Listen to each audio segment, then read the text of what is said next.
I was in this league 20 years ago, and I was an outfielder playing with the Capital City Bombers out of Columbia, South Carolina, in the Mets organization.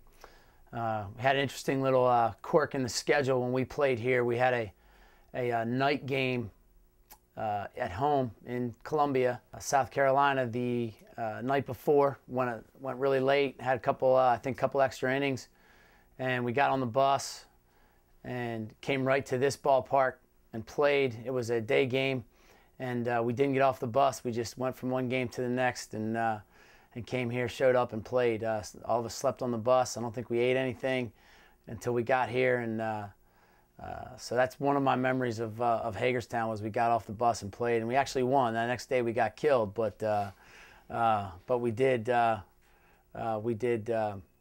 we did win that game. And I think it's the same stadium. I think we have the same fans that are here, and it's been great to reconnect with them. But I'm just kidding. But no, pretty much the same stadium, and it has been good to be back.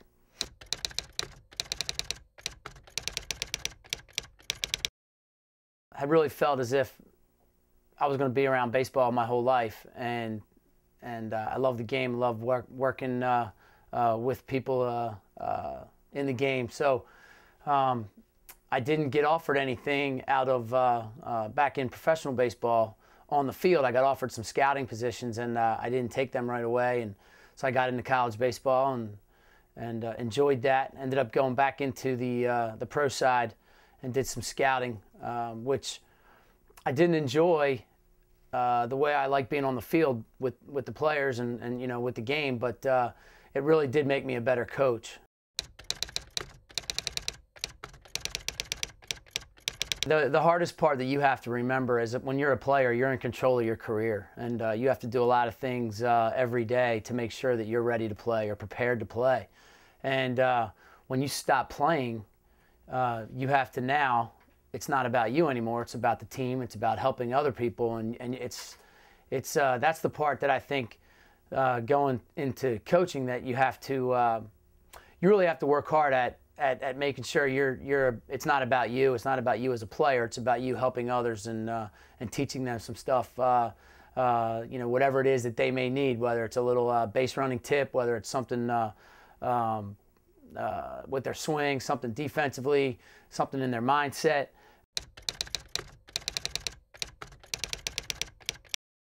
It helps because ultimately, when you're a coach, you're a teacher, and any coach at any level is a teacher, is an educator. And so when you're coaching in college or wherever you're coaching, it's not as if I coach differently here. We have better talent here, which is, you know, fun to work with, and so I don't change. I haven't changed anything, but you know, you definitely you teach and you try to help kids be the best they can be, no matter what it is. And I haven't really changed anything. It's just the talent's better, the daily the time we have to work with kids, and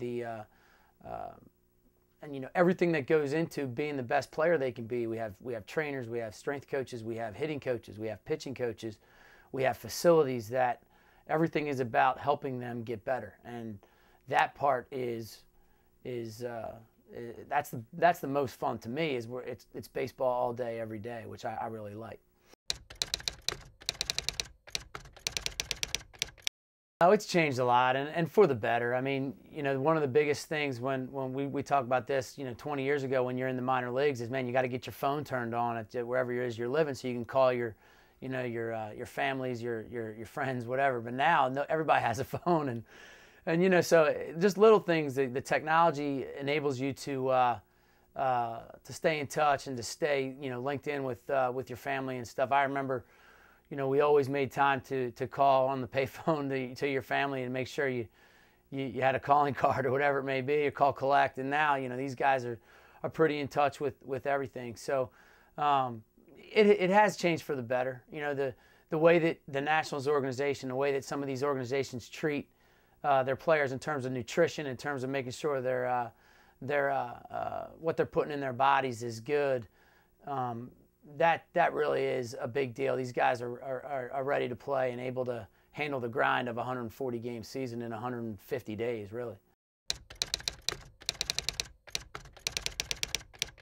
To me, the way I approach it is I like to have every problem or every issue taken away from the player, so all they have to do is worry about coming in and playing and getting better.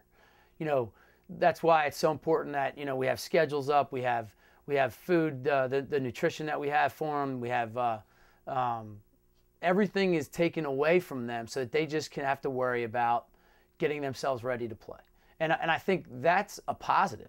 Now, there are a lot of external factors that go into, you know, being a player, being a professional athlete. And you know, part of this job is getting them to realize that there's a lot of other things out there, but you actually have to realize that what you're getting paid to do and how you're going to, you know, make a living and have a chance to make a lot of money is if you can, you know, limit those distractions and just work on being the best baseball player you can be. Because there's a lot of other distractions out there, but you've got to, you know, eliminate those and make sure that you're ready to play every day.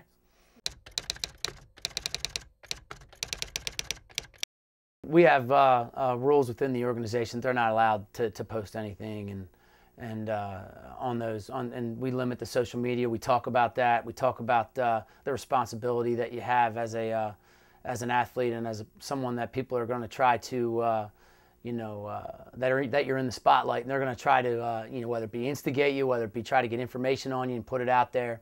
So we do talk about that a lot. I think we have this actual group of kids is pretty mature and they've handled themselves very well with that. So you know, obviously it's something that I'm also a parent of 3 children, and that's something that I worry about with them too. So it's nothing that